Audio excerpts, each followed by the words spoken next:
십계명의 다른 말은 율법입니다. 율법인데 예수님께서는 십계명을 10가지 계명이 아니라 2개의 계명으로 압축하셨습니다. 1계명부터 4계명까지는 하나님을 사랑하라는 계명이라고 했고요. 또 5계명부터 10계명까지는 서로 사랑하라는 그 계명입니다. 그 결국은 십계명의 정신은 사랑의 정신입니다. 그래서 예수님께서 이렇게 말씀하셨어요. 바울사도가 사랑은 허다한 허물을 덮고 율법을 완성시키는 것이라고 그렇게 말을 했습니다. 그런데 우리가 사람을 사랑하는 방법은 좀 알고 있다고 보통 인식을 하는데요. 하나님을 사랑하는 방법에 대해서는 참 여러 가지 견해들도 많고 생각도 다른 것 같습니다. 그런데 성경은 하나님을 사랑하는 방법을 아주 명확하게 말씀하고 있습니다. 그것이 오늘 이 10장의 그 6절에 있죠. 6절에 보면 나를 사랑하고 그 다음에 내 계명을 지키는 것. 그러니까 하나님은 하나님을 사랑하는 방법을 계명을 지키며 순종하는 것이 날 사랑하는 것이라고 정해놓으셨어요. 그래서 저는 지난 시간에 이렇게 말씀드렸어요. 우리가 신앙생활 가운데 감정이 뜨거워질 때도 있고 식을 때도 있고 또 막 침체될 때도 있고 또 여러 가지 기복이 많잖아요. 그렇지만 그것의 신앙의 측정이나 또 내 영성의 기준을 두면 안 된다고 말씀드렸어요. 그것보다는 내가 아무리 오늘 좁고 뜨거워도 하나님을 순종하지 못한다면 그 사람의 영성은 문제가 좀 있는 거고, 내가 슬프고 힘들고 갈등이 좀 많아도 순종하는 삶을 살고 있다면 그것이 하나님 보시기에는 올바른 영성이라고 우리가 정해낼 수가 있어요.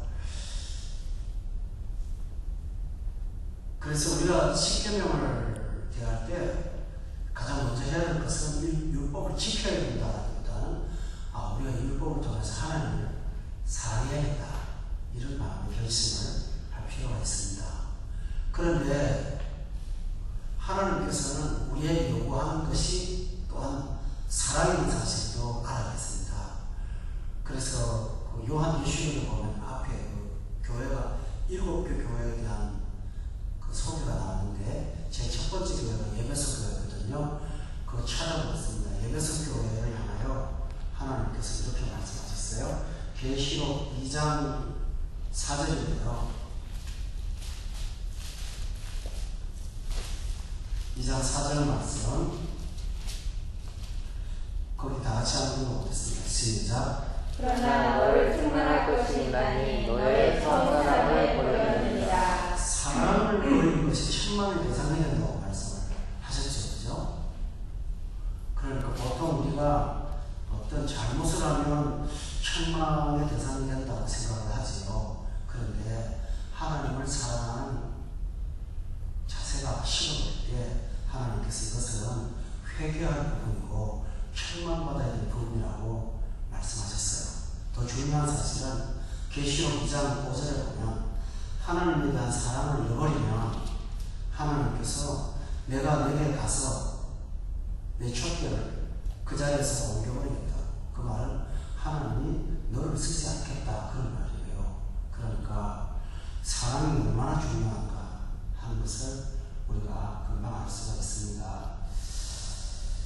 또 하나, 오늘 십계명 전체에서 1계명, 3계명까지 관한 내용을 말씀드리는 중에 하나는 1계명, 3계명까지가 뭘 하라가 아니고 하지 말라라는 거예요. 여러분 십계명을 보면 긍정의 명령보다는 부정의 명령이 더 많아요. 하지 말라, 하지 말라. 그렇죠? 우리가 여기서 금방 알 수가 있는 거는 인간은 가만 놔두면 죄성 때문에 죄를 저지르게 되어 있다는 것이 십계명을 주시는 하나님의 기본 전제입니다. 그러니까 아무것도 하지 않으면 죄를 지게 되어 있습니다. 은혜 받지 않으면 죄에 빠지게 되어 있고, 성령 충만하지 않으면 우리 자신이 죄에 끌려가게 되어 있다는 거, 그거 그것을 성경에서 기본 사실로 말씀하고 있습니다. 그러므로 우리가 예배를 주중에 드리고 있지만은 은혜 받는데 노력하고 애쓰지 않으면 우리 영성 관리를 평상시에 할 수가 없습니다. 부정의 명령을 보면서 왜 이렇게 말씀하냐면 5절 말씀을 한번 보세요. 거기 보면 명령을 지키지 않는 사람은 어느 정도까지 발전되느냐면 끝에 보니까 나를 미워한다라고 되어 있죠. 그죠? 나를 미워한다라고 되어 있어요. 그러니까 하나님한테 불순종을 하면 하나님을 미워하는 데까지 가게 된다라고 하는 것입니다. 미움이라는 말은 어떤 상대를 향한 감정이 안 되는 상대를 말하는데 하나님께서 미워한다라는 뜻은 내 말을 거부한다는 의미를 갖고 미워한다고 말씀을 하는 것입니다.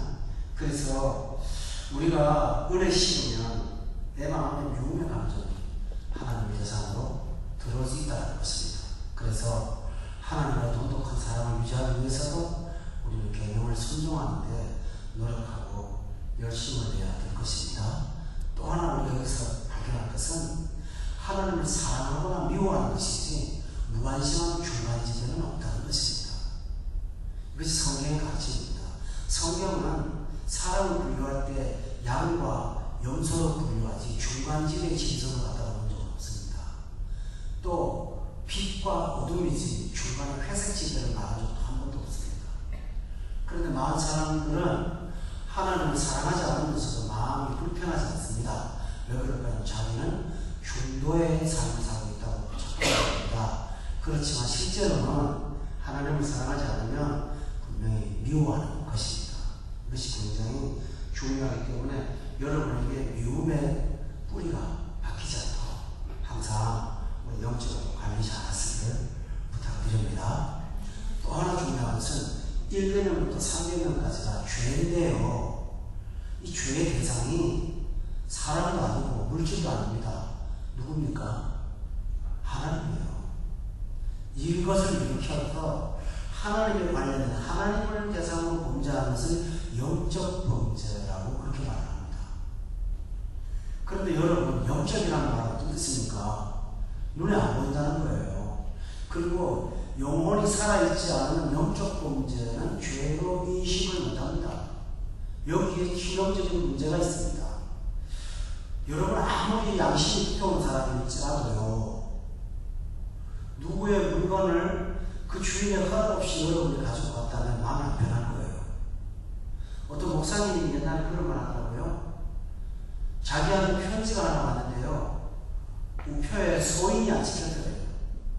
그래서 그걸 물에 잘 적셔서 떼갖고 다시 써먹었답니다. 근데 그게 계속 걸려갖고요, 나중에 안 돼갖고 우표 안 써서 찢었대요. 그럼 국가의 예고가 되니까. 우리가 그런 부분은 여러분이나 저랑 똑같을 거예요. 그죠? 아마 여러분 우표 안 잡으면 남발하면 불편할 거예요. 그런데 이것은 육적 범죄입니다. 문제는 영적 범죄에 대해서 사람들이 의식하지 않는다는 것입니다. 이게 심각한 문제죠. 좀 극단적인 예를 하나 들겠습니다만, 여러분이 어떤 중요한 분하고 어떤 약속을 했을 때 그것을 어기면 마음이 불편합니다. 그러나 하나님에 관해서는 이 사람의 마음이 불편하지 않는 거예요. 이렇게 영적인 범죄는 우리 영혼을 무디게 만드는 그런 부분이 있습니다. 그래서 말씀으로 여러분 자신의 그 보이지 않는 내면의 세계를 뚫지 않으면 영의 범죄가 얼마나 심각한지를 잘 모릅니다. 여기에 바로 심각성이 있습니다. 그런데 1계명부터 3계명까지는 바로 영적 범죄입니다. 그리고 10계명은 1계명을 범하면 나머지 계명은 다 따라 범하게 되어 있습니다. 그러니까 다시 말하면 영적인 범죄를 정리하지 못하면 여러분 육신의 문제를 해결할 수가 없다는 것입니다. 그래서 우리가 성령 축복받는다는 말은 영적인 문제를 해결하면 육신의 문제도 쉽게 덮을 수가 있다는 것입니다. 그러나 반대로 우리가 영성이 회복되고 영적으로 충분해지면 육신의 문제를 덮어버립니다. 본문 6절에 보면 그 내용이 나옵니다. 5절과 6절에 육신의 죄를 범죄에서 하나님을 잘못하면 3, 400까지 죄의 영향력이 이른다고 되어 있습니다. 그런데 6절에 보면은 나를 사랑하고 내 계명을 지키면서 영적인 회복을 하게 되면 3배를 천배가 덮어버립니다. 9,997배의 그 은혜가 3배를 덮어버리는 능력이 있어요. 그래서 우리 모두가 다 영적으로 뜨거운 사람들도 항상 노력해야 되는 것입니다. 그런데 여러분이 예수님이 말씀하신 설교 산상수훈 중에 팔복 기억하시죠? 팔복이 참 은혜가 되는 복입니다. 뭘 요구하는 게 없어요. 심령이 가난한 자가 복이 있다 그랬거든요. 그 말은 내 자신이 형편없다고 느낄 때가 행복이라는 거예요. 어떤 요구를 하는 게 아니에요. 팔복이요. 애통하는 자는 복이다. 내 자신이 슬퍼요. 내가 이렇게 하는 것을 따르지 못하는 것에 대한 아픔이 있을 때 그걸 하나님이 복이라고 여겼다고요. 그 다음에 이웃을 향하여 돈도 못 줘요. 줄 것도 못 줘요. 그러나 긍휼히 여길 때 하나님이 복이라고 했어요. 그러니까 우리가 영적인 회복이라고 하는 것은 행동의 이전에 내 존재 속에서 일어나는 삶의 변화예요. 이것이 일어나기만 하면 육신의 문제를 능히 이길 수 있다는 거예요. 그래서 우리가 말씀을 듣고 힘을 얻으면 육신의 허약함에서부터 얼마든지 회복할 수 있다고 하는 것이 하나님의 말씀입니다. 여러분 다윗을 기억합니까? 다윗이 그 간음죄를 저질렀죠. 우리아의 아내 바세바를 범하지 않았습니까? 그런데요, 그가 바세바를 범한 것은 엄격히 말하면 육신적인 범죄입니다. 그런데 그는 육신적인 범죄를 갖고 회개하기 이전에 영적인 문제를 회개했던 적이 있습니다. 시편 51편 찾아보십시오.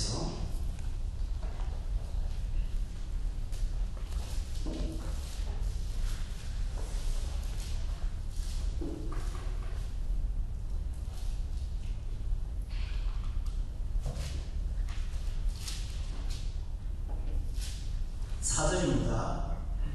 같이 한번 읽어볼까요? 시작. 내가 주께만 범죄하여 주의 목전에 악을 행하였사오니 주께서 말씀하실 때에 의로우시다 하고 주께서 심판하실 때에 순전하시다 하리이다.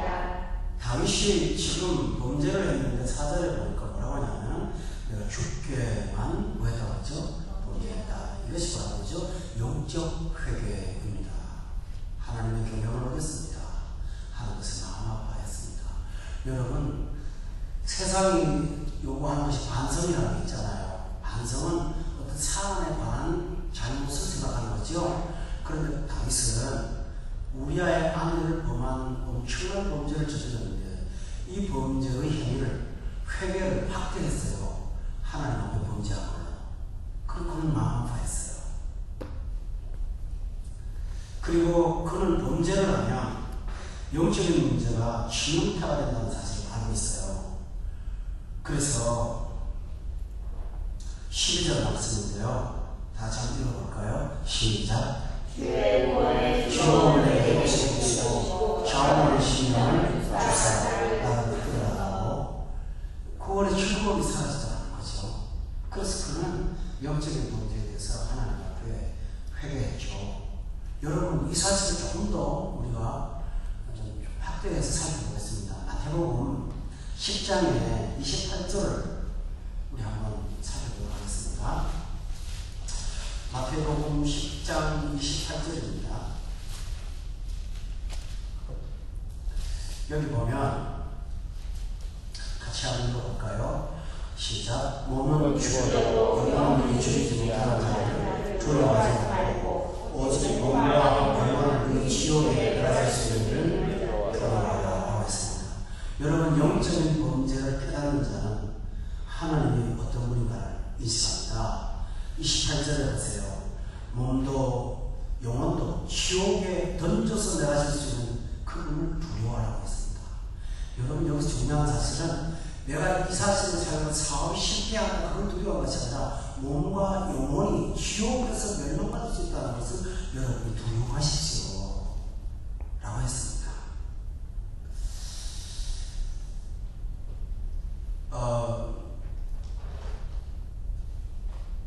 우리가 이런 그 문제를 닥치기 위해서 하나님께서 1계명부터 3계명까지가 하나님과의 관련된 법이라고 다시 한번 말씀을 드렸는데요. 이제 세밀하게 세부적으로 들어가도록 하겠습니다. 여러분 20장에 돌아가겠습니다.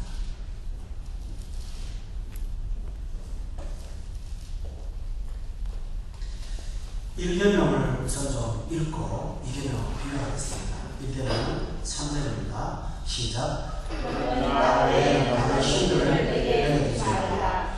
여러분 1계명의 특징은 지난 시간에 말씀드린 다시 한번 설명할게요.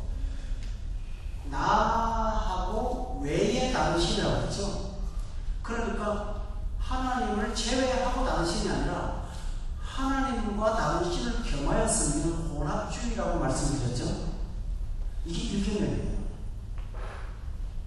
근데 실상으로는 하나님하고 동등으로 겸하여 섬기는 것이 아니라 다른 신을 우위에다가 두는 그런 것을 하나님께서 경계하는 것, 이것이 바로 1계명의 특징입니다. 그런데 2계명의 특징은 뭔지 아세요? 하나님을 믿되 변명하는 것이 문제입니다. 하나님을 신으로 인정합니다. 하나님만이 유일한 신임을 고백합니다. 그러나 그 하나님을 성경이 말하는 하나님이 아니라 다른 신으로 변명해서 있는 것을 하나님께서 경고하고 있습니다. 이것이 바로 2계명의 특징입니다.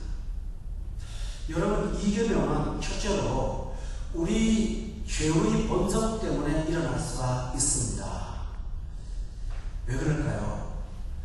아담 하와가 선악과 앞에 놓고 하와가 하나님의 말씀을 먹지 말라고 했는데 그걸 보면서 먹음직하고 보암직하고 탐스럽다고 생각했죠. 근데 그는 누구의 판단을 결국은 따르게 됐나요? 자신의 판단을 따르게 됐잖아요. 이것이 바로 신입니다. 그때 그는 하나님의 말씀이 죽는다고 하시는 경고를 약화시키고 자기가 학교에서 했던 이미지화됐던 상상을 진리로 믿었습니다. 여러분 과일 안 합니다. 먹음직한 것은 이해하면 합니다. 보암직한 것도 이해하면 합니다. 지혜롭게 할 만큼 탐스럽다. 복숭아 하나 먹고 지혜로 왔습니까? 여러분 죄는 상상력을 확대했습니다. 내가 저 나쁜 짓 하고 나면 아주 정말 좋을 거야. 정말 짤할 거야. 하고 사단이 썩입니다. 이게 바로 나 외에 다른 신입니다. 결국 사실은 이 나 외에 다른 신은 어떤 것이 아니라 나 자아죠. 자아를 하나님보다 더 우선시하는 것. 이것을 1계명에서 하나님이 금지하고 있습니다. 그런데 2계명은 하나님을 사랑하고 하나님을 믿고 하나님 안에 사는 사람입니다. 그런데 하나님을 변형합니다. 어떻게 변형하는지 압니까? 여러분 여기 4절에 핵심 키포인트가 있습니다. 여러분 2계명은 두 가지 유형이 있습니다. 잘 보세요. 첫 번째 유형은요, 주관성입니다. 내 안에 가치관입니다. 또 하나는 그것이 밖으로 드러나는 형태입니다. 왜냐하면 그 주관적인 것은 너를 위하여라는 중심사상입니다. 그러니까 2계명의 문제는 하나님 중심이 아니라 나 중심입니다. 근데 여러분 잘 들어보세요. 왜 나 중심이 나쁜 것입니까? 여기 이유가 있습니다. 인간이 아담으로 인해서 죄 짓기 전에 아담이 상태라면 나를 위해서라고 해도 하나님을 위해서일 겁니다. 그러나 범죄하고 타락한 이후에는 나를 위해서라고 할 때는 죄성의 나를 위해서입니다. 하나님보다 나를 앞서게 됩니다. 그러니까 너를 위해서, 너를 위하여입니다. 다시 말하면 하나님의 영광을 위해서보다는 나를 위해서입니다. 그 첫 번째가 지정의입니다. 첫 번째는 내가 나를 위해서 나의 지성이나 이해의 틀 속에서 하나님을 가둬놓은 것입니다.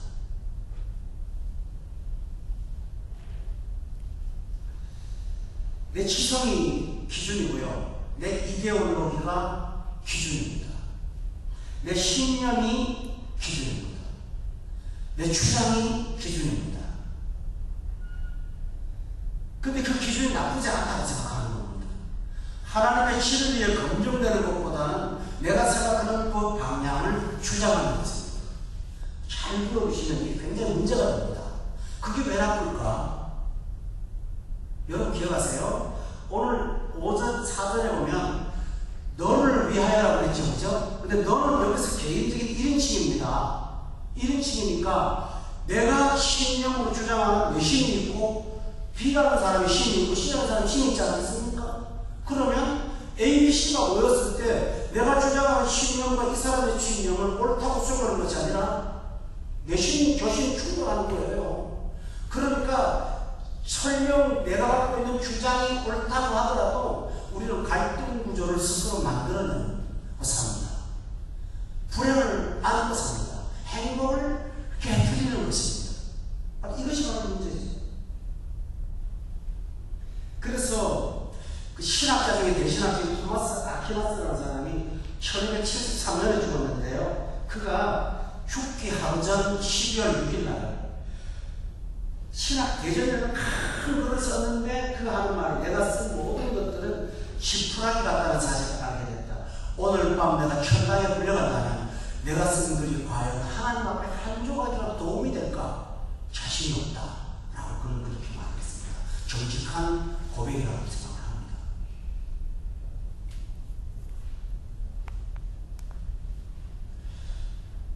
또 하나 중요한 것은요. 나의 체험에서 비롯된 신입니다.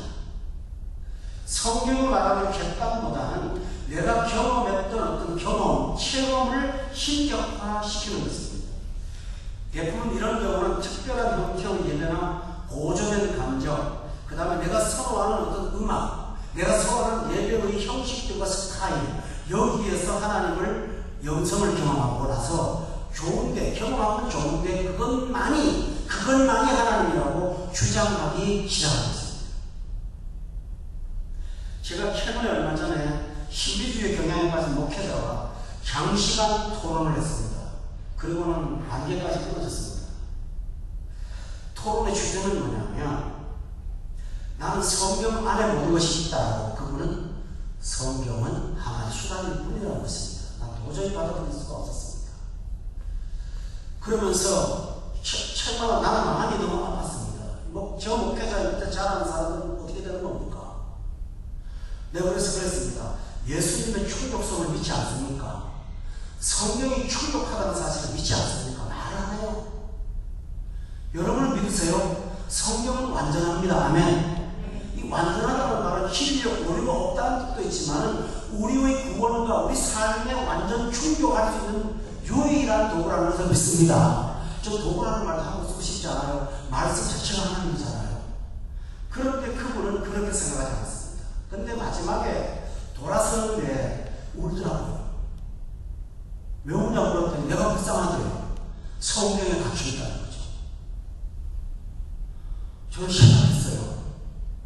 신비주의에 빠진 사람들이 오히려 자기 독설이 더 강하다는 사실을 발견했습니다. 내가 만난 하나님만이 진짜 하나님이에요. 그래서 다 그분은 그렇게 말해요. 내가 섬기는 교회들한테는 이걸 강조할 수밖에 없다고. 대한민국 교회가 탁겨져야 된다고 저한테 그런 말을 했습니다. 여러분, 저는 그런데 그분에게 가능성을 염두에 뒀어요. 신학교를 공부를 했으니까 변화되겠지 하는 그 개연성을 가지고 생각을 했는데 그분은 그러지 않았어요. 여러분, 이게 뭡니까? 자기 체험에서 비롯된 신은 오만 방자하고 독설입니다. 누구도 용납을 안 해요. 그리고 여러분, 특별한 사람과 보통 사람으로 구분하는 이원화되는 신앙을 가집니다. 은사를 가진 사람은 특별한 사람, 아닌 사람은 그런 것들입니다. 어떤 기도원에 가니까 이렇게 말했대요. 방언하시는 분들과 방언하는 못하는 것들이 그렇다. 여러분, 방언하시는 분도 있고 못하시는 분도 있는 건 사실이잖아요. 근데 못하는 건 겉뜨기입니까? 바로 여기에 신학의 맹점이 있습니다. 만약에 그런 정신 구조를 가진 목회자가 있다면 성도들을 다 깔볼 겁니다. 얕볼 겁니다. 은사를 무시하고 함부로 할 겁니다. 그러나 저는 그렇게 생각하지 않습니다. 하나님이 이 앞에 세워놓은 사람이고 여러분이 앉아서 듣는 것이지 그 차이일 뿐이지 뭐가 다릅니까? 하나님께서 여러분을 통해서 일하시는 것이 더 클 수도 있다는 사실을 저는 믿습니다. 그런데 체험에서 비롯된 신은 내가 체험하지 않은 것들은 받아들이지 않습니다.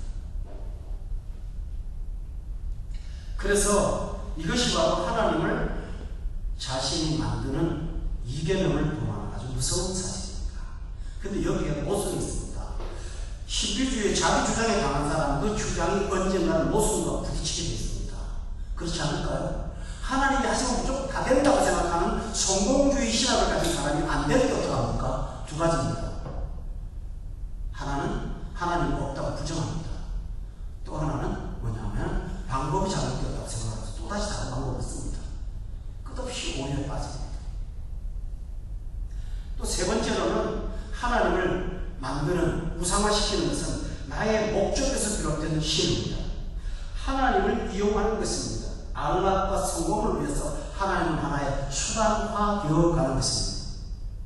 여러분, 제가 글을 읽어드릴게요. 한때 신학자들의 인간 최대 목표는 하나님을 영화롭게 하는 것이라고 주장했다. 그러나 이제 그 논리가 뒤바뀐 것처럼 보인다. 하나님의 최대 목표가 인간을 영화롭게 하는 것이 되고 말았다. 이런 부분이 있습니다. 영성은 진리와 선의 표준에 맞음으로 진실하고 선한 것이 아니고 내 마음에 맞을 때 진실하고 선한 것이 되고 말았다. 오늘 이 경우는 얼마나 많습니까? 이 글을 프린스턴 사회학자 로버트 구드나우라는 아주 유명한 신학자가 이런 모습으로 간파했습니다. 킴 홀이라는 사람의 글을 읽어드릴게요. 그들이 행복해지기를 원하고 그렇게 해주기를 신에게 기대하고 있다는 것을 제외하고는 오늘날 그리스도인은 비기독교인과 어떤 차이도 발견할 수 없다. 이렇게 말했습니다. 성도 여러분, 오늘 여기 핵심이 뭡니까? 그 사랑의 배우의 한 가지, 너를 위하여입니다. 비참한 인생을 사는 비결이라는 어떤 글을 보니까 너의 자신에 관해서만 생각하고 너 자신에 대해서 이야기하고 가능한 나에 대해서만 얘기하고 철저히 이기적인 사람이 되면 망한다. 바로 이계명의 문제는 극단적인 이기주의 그리고 자아 중심입니다. 그래서 인간이 이계명을 범할 때는 매우 수동적이지 않고 능동적입니다. 여러분, 살인하지 말라는 계명 나오죠? 의도적으로 계획적으로 살인하는 사람은 많지 않습니다. 가늠하지 말라는 말 나오죠? 하루 종일 돌아다니면서 여성만 생각하는 것은 서울 도착자인 비정상적인 인간이지, 그런 비정상적인 서울 도착자한테 하는 말이 개명이 아닙니다. 일반 평범한 사람한테 가늠하지 말라고 그랬거든요. 그런데요, 의도적으로 찾아다닙니까? 그런 경우는 거의 없어요. 내 눈이 보는 것을 조심해. 그렇잖아요. 어느 날 갑자기 유혹이 들어가기 시작하고 문제가 올 때 문제가 나죠. 그런데요, 이계명은 뭐냐니까 영적 범죄는요, 능동적으로 저진 거예요. 육신의 범죄는 기회가 오는 반응을 잘못하는 거예요.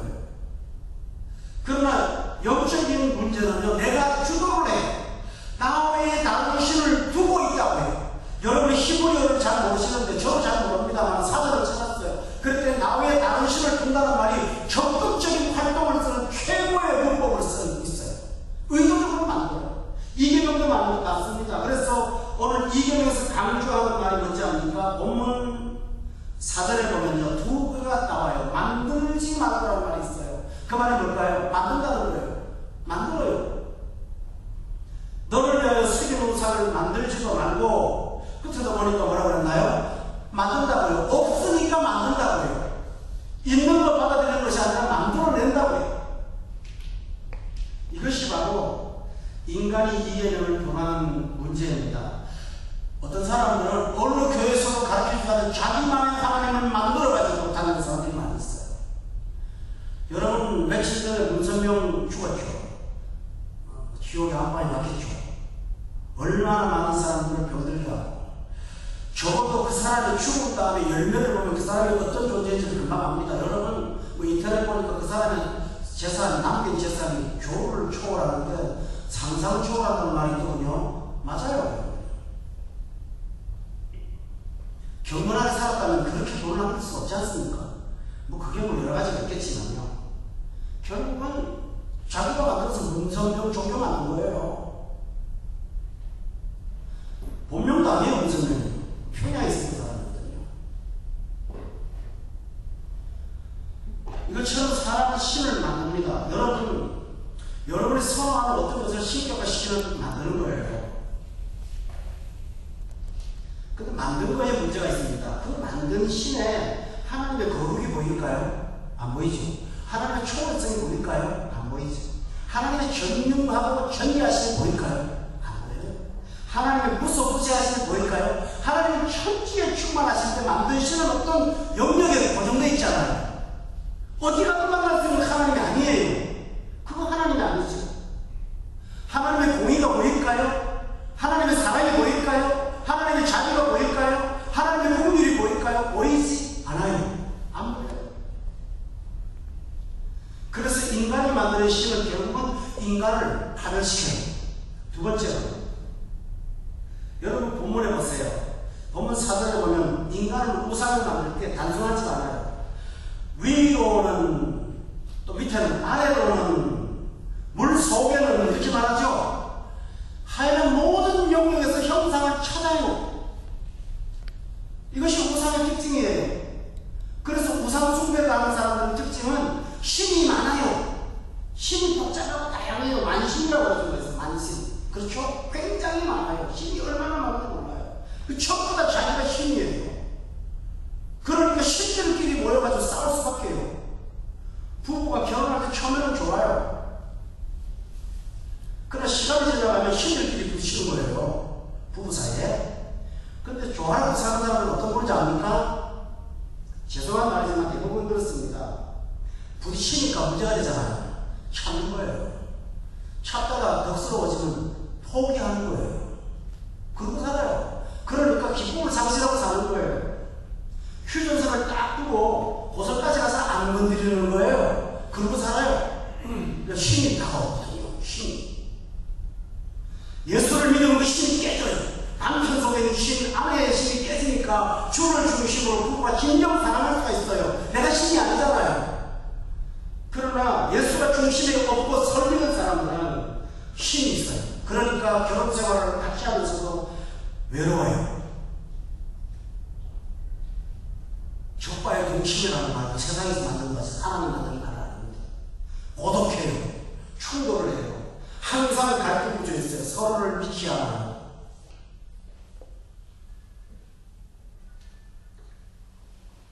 그래서 결혼 생활이 행복하지 않아요. 남들한테는 좋다고 말하지만 뒤에 돌아가면 쓸쓸하고 힘들어요. 왜 그럴까요? 신과 신이 부딪히기 때문입니다. 여러분. 다른 거 아니에요.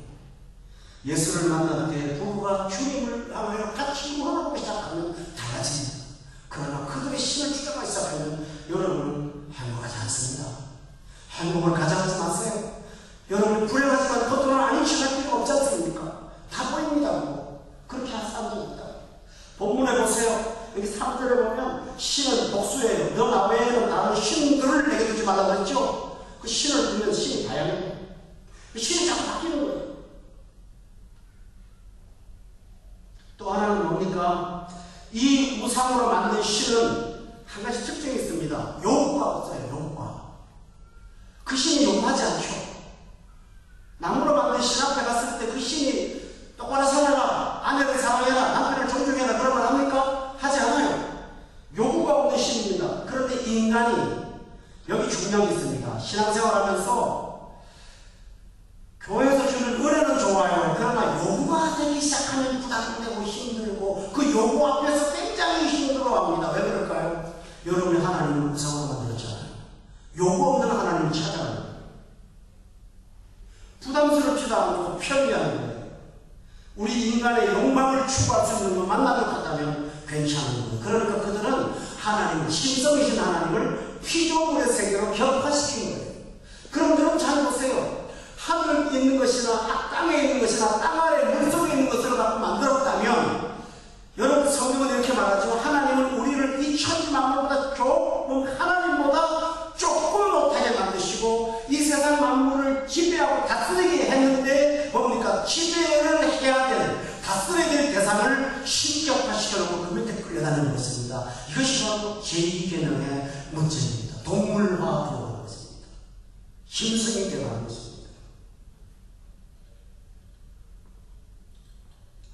예민한 문제 하나 다룰까요? 돈 문제 그렇지 않습니까? 성령 충만하면 작은 것도 행복하게 살 수 있습니다. 구애받지 않아요. 여러분 정말 그렇습니다. 정말 여러분을 보여주고 싶어요. 지금 여러분이 가지고 있는 수입들이 성령 충만하게 살면 또 정말 큰 돈이에요. 정말 큰 돈이에요. 저는요, 물질이 조금 연약해서 작다고 생각할 때 꼭 기억나는 게 있어요.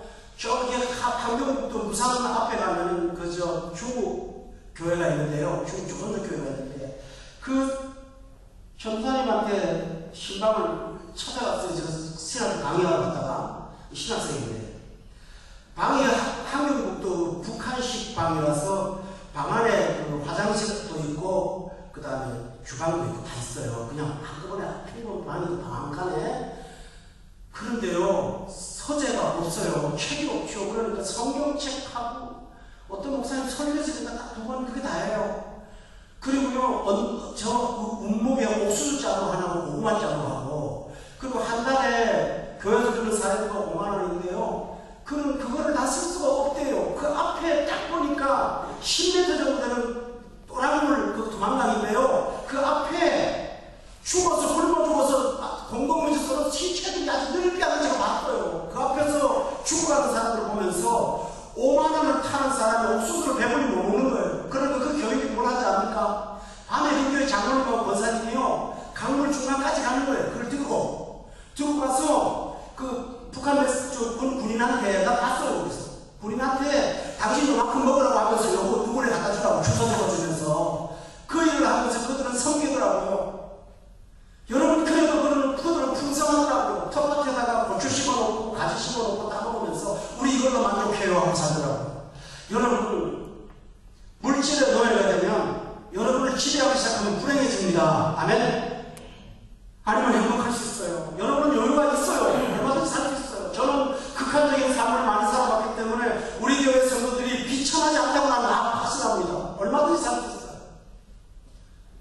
그러므로 성도 여러분, 여러분이 지배받는 대상으로 물질을 우상 섬기면 여러분은 항상 비참해질 수밖에 없습니다. 그러나 자유하십시오. 예수 안에서 주님이 오시는 것은 뭡니까? 여러분을 자유케 하려 오시지 않습니까? 자유가 있다는 말입니다.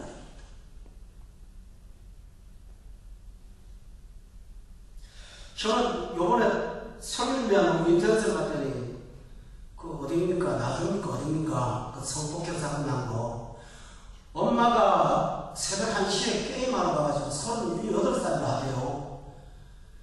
작은 사남매가 삼남매를 눕혀놓고 게임방에 가서 여러분 혹시 게임 중독 걸린 건 없습니까? 여기? 정신 차려야 됩니다. 그거 왜 그거 합니까? 자녀를 지어놓고도 저는 그 문간 살아요. 큰 길 옆에 문만 열면 들어갈 수 있는 그 거판에 애들을 여자애들 지어놓고 중독이 얼마나 무서운지 몰라요. 이게 치료가 여러분 항상 여러분의 영성의 건강을 조심하셔야 됩니다. 이게 바로 그 우상입니다. 또 하나 중요한 사실은 이 우상의 제2명의 특징이요, 영향력입니다. 영향력. 여기 몇 절이냐면 5절에 보세요. 아버지로부터 아들에게 3, 4대까지 이른다는 말이죠. 이 말은 하나님께서 그렇게 하겠다고 하는 것이 아니라 여러분의 죄의 영향력이 3대, 4대까지 간다고 주께서 말씀하는 거예요. 여러분 이런 마음 안 드세요. 자녀들이 나쁜 짓 하고 그럴 때 제일 마음에 근심이 뭔지 압니까? 우리 아버지, 우리 할아버지, 우리 어머니, 우리 시댁 누구 그 모습을 피가 내놓는 것처럼 선택할 때 있잖아요. 내가 그렇게 싫어하는 것을 자녀들에게 볼 때 두려워요. 저도 마찬가지입니다. 이 계명은 여러분으로 끝나지 않아요. 우리가 범하고 살면 3, 4대까지 이룰 수밖에 없다는 것이 하나님의 지적입니다. 성도 여러분, 이것이 이 계명입니다. 그러나 하나님은 이 계명을 범한 자들에게 회복할 수 있는 비결을 하나 줬습니다. 그게 몇 절이냐면 6절입니다. 다 같이 한번 읽어볼까요? 6절 말씀 시작. 나를 사랑하고 내 계명을 지키는 자에게는 천대까지 은혜를 베푸느니라. 첫 번째 해야 될 일이 뭡니까?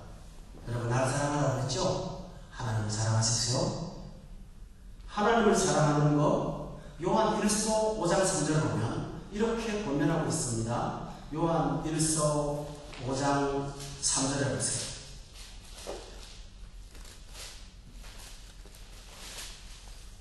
같이 한번 읽어볼까요? 5장 3절 시작. 하나님을 사랑하는 것이 우리가 그의 계명들을 지키는 것이다. 그의 계명들은 무거운 것이 아니다. 그랬어요. 여러분, 그의 계명은 무겁지 않아요. 제가 지난 시간에 하나님 사랑하는 거하고 계명 지키는 게 항상 짝으로 나온다고 했죠. 어디를 찾아보세요. 안 그런가요? 똑같아요. 그러니까 여러분이 하나님을 사랑한다면 계명을 지키세요. 100% 못 지켜요. 그러나 성향을 가지세요.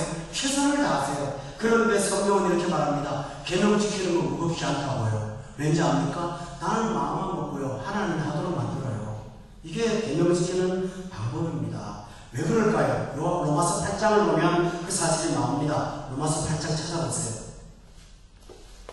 로마서 8장에 보면 이렇게 말하고 있어요.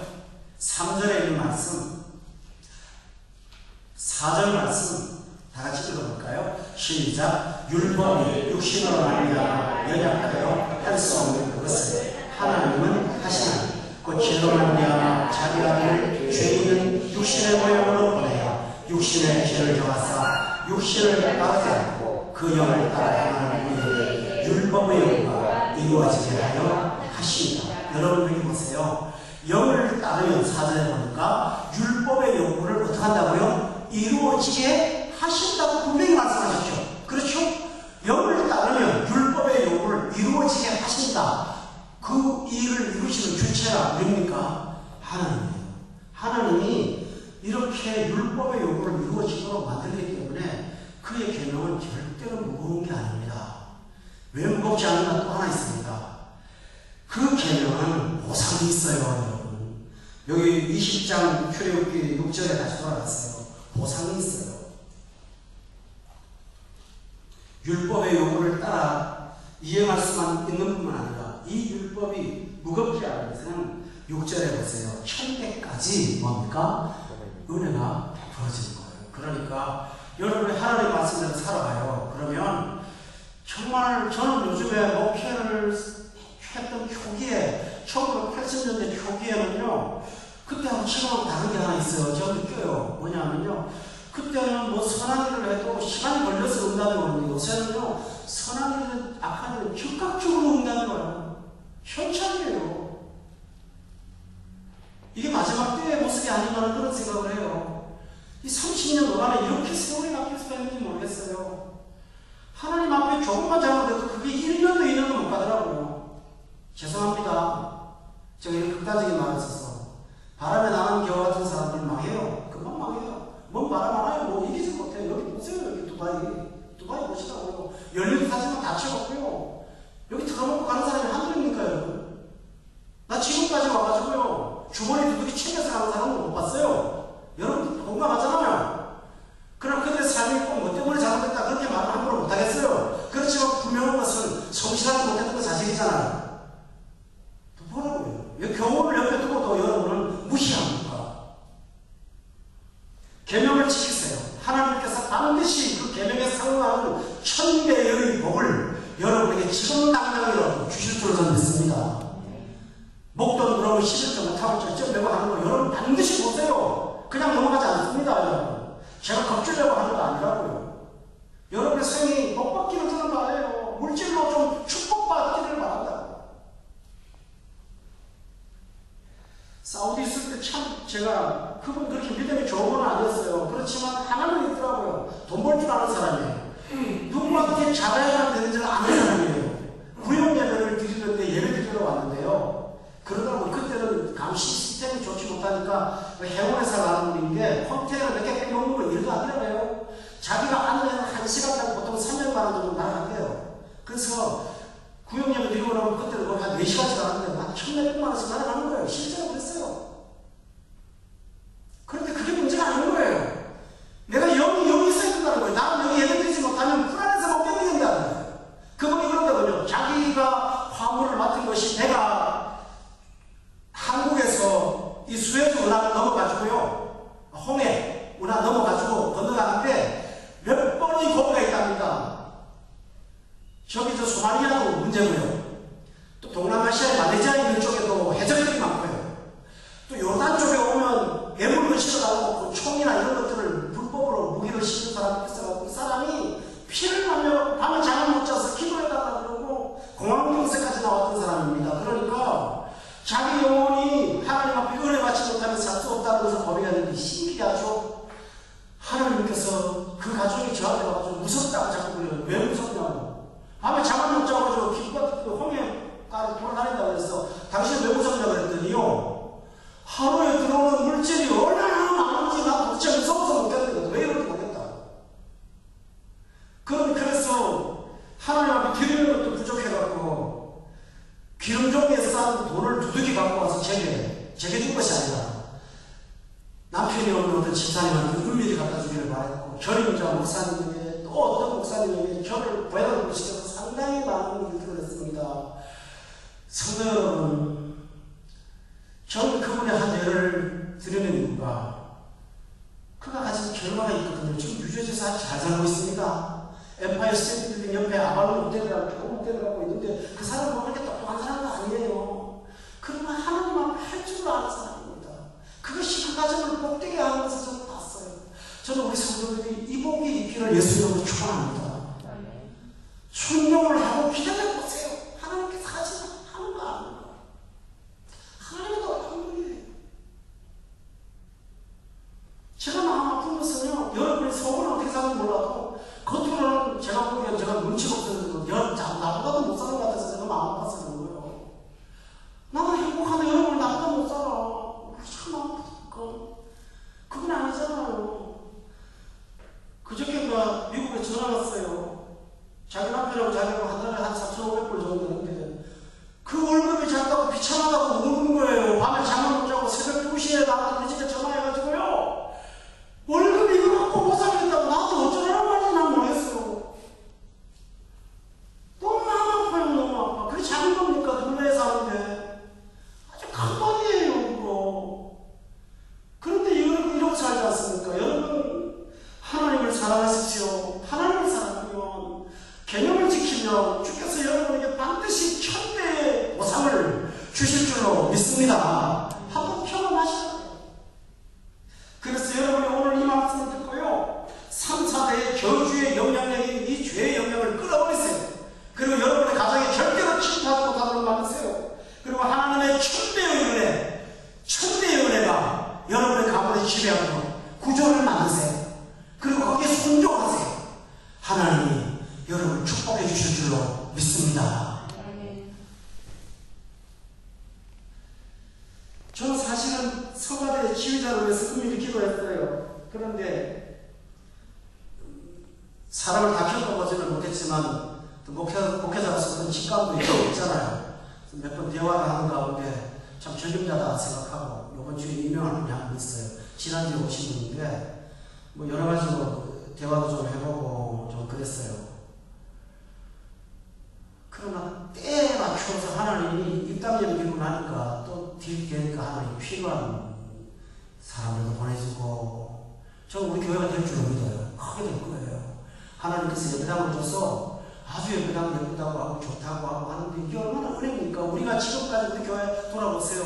제가 수단이 있는 목사입니까? 여러분이 벌써 속 터지는 답답한 목사 아닙니까?